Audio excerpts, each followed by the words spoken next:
భద్రాద్రి కొత్తగూడెం జిల్లా అశ్వారావుపేట దమ్మపేట మండలాల్లో పలు అభివృద్ధి కార్యక్రమాల్లో ఎమ్మెల్యే జారె ఆదినారాయణ పాల్గొన్నారు. నియోజకవర్గంలోని 6 గ్రామాల్లో 1,15,00,000 రూపాయల నిధులతో నిర్మించిన 6 నూతన గ్రామ పంచాయతీ భవనాలు ప్రారంభించిన ఎమ్మెల్యే సీసీ రోడ్లకు, స్కూల్ కాంపౌండ్ సహా 2 అంగన్వాడీ భవనాల నిర్మాణాలకు భూమి పూజ చేశారు. నియోజకవర్గ అభివృద్ధికి కట్టుబడి ఉన్నానన్న ఎమ్మెల్యే జారె ఆదినారాయణ నియోజకవర్గంలో రోడ్లు సహా మౌలిక వసతులు సహా విద్య, వైద్య విషయాల్లో సైతం ఎక్కడ ఏ అవసరం ఉన్నా తన దృష్టికి తీసుకువస్తే వెంటనే సమస్యలు పరిష్కరించే ఏర్పాటు చేస్తానని హామీ ఇచ్చారు. నియోజకవర్గ కేంద్రాన్ని మున్సిపాలిటీగా చేస్తూ ఉత్తర్వులు వచ్చాయని, దీనివల్ల నియోజకవర్గ కేంద్రం మరింత అభివృద్ధి చెందడానికి అడుగులు పడుతున్నాయని, మున్సిపాలిటీగా మార్పుకు సహకరించిన ప్రభుత్వానికి ప్రజల తరపున ఎమ్మెల్యే ధన్యవాదాలు తెలియజేశారు.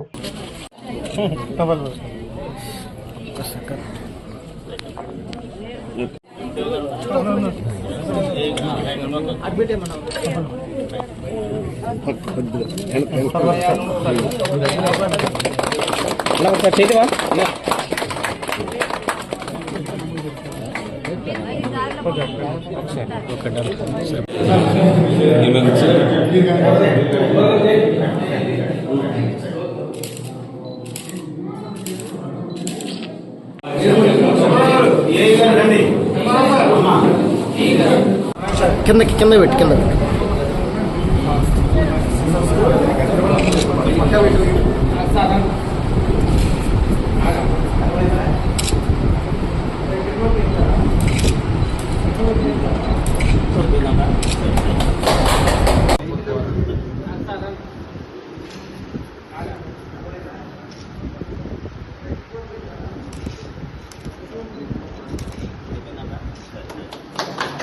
ఎందుకంటే ముందుకు వచ్చి నేను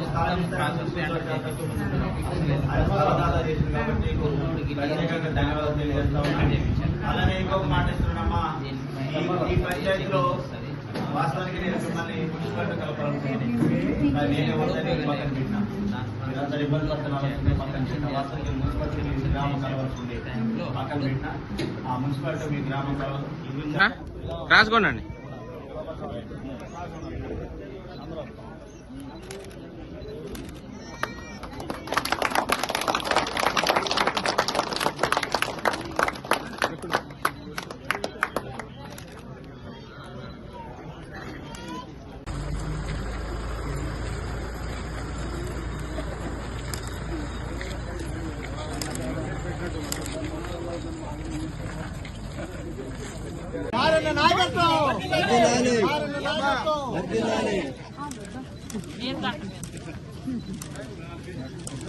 ఉంది. ఎవరైనా నిరుపేదలుంటే వారిని ఆశ్రయించండి, వాళ్ళకి 30 లక్షల రూపాయలు నేను ముందుగానే అడ్వాన్స్ ఇచ్చేటువంటి అవకాశం ఉంది. లేదు ఏదైనా హాస్పిటల్ ట్రీట్మెంట్ పొందితే ఆ బిల్స్ నాకు ఇవ్వండి. ఇందాక నాకు ఇచ్చినాం, గడ్డం జ్యోతికి ఇప్పుడే ఇచ్చినాం, వెల్కమ్ జ్యోతికి ఇప్పుడే ఇచ్చినాం. ఆమెకు ఏదైతే 55,000 రూపాయలు చెక్ ఇచ్చినాం ఇప్పుడు. అంటే ముందు ఇస్తాం, తర్వాత ఇస్తాం, అన్ని అవకాశాల్లోనే మీరు సద్వినియోగం చేసుకోండి. కాబట్టి కాస్త అరకొరగా, ఎందుకంటే ఇప్పుడే ప్రభుత్వంలో అరకొరగా బడ్జెట్తో మనం ప్రభుత్వం నడిపిస్తూ ఉన్నాం. కాస్త ఒరవడితో ఇప్పుడిప్పుడే చిన్న చిన్న అడుగులు వేస్తూ ఉన్నాం. రాష్ట్రాన్ని ఒక సుభిక్షంగా తీసుకెళ్లాలని, ఒక ప్రణాళికలతో తీసుకెళ్లాలని ఆలోచనతో ఈరోజు ముఖ్యమంత్రి గారు చాలా ప్రణాళికాబద్దంగా, అదేవిధంగా ఆర్థిక శాఖ మంత్రి వర్యులు బట్టి విక్రమార్క గారు కూడా చాలా ఆలోచనతో కూడా ఆర్థిక వ్యవస్థను పటిష్టం చేస్తూ చిన్నగా దాన్ని గాడిలో పెట్టేటటువంటి కార్యక్రమం చేపడతా ఉన్నారు. కాబట్టి అతి త్వరలోనే మంచి కార్యక్రమాలకి మనం నాంది పలుకుతాం. అదేవిధంగా గ్రామాలకి మీకు ఏమి ఇయ్యాలో కూడా ఇస్తూనే మేము ముందుకెళ్తామని చెప్పేసి తెలియజేస్తూ, అదేవిధంగా గ్రామస్తులు ఇంకెవరైనా ఏదైనా సమస్యలు ఉంటే 1-2 నిమిషాలు మాట్లాడొచ్చు.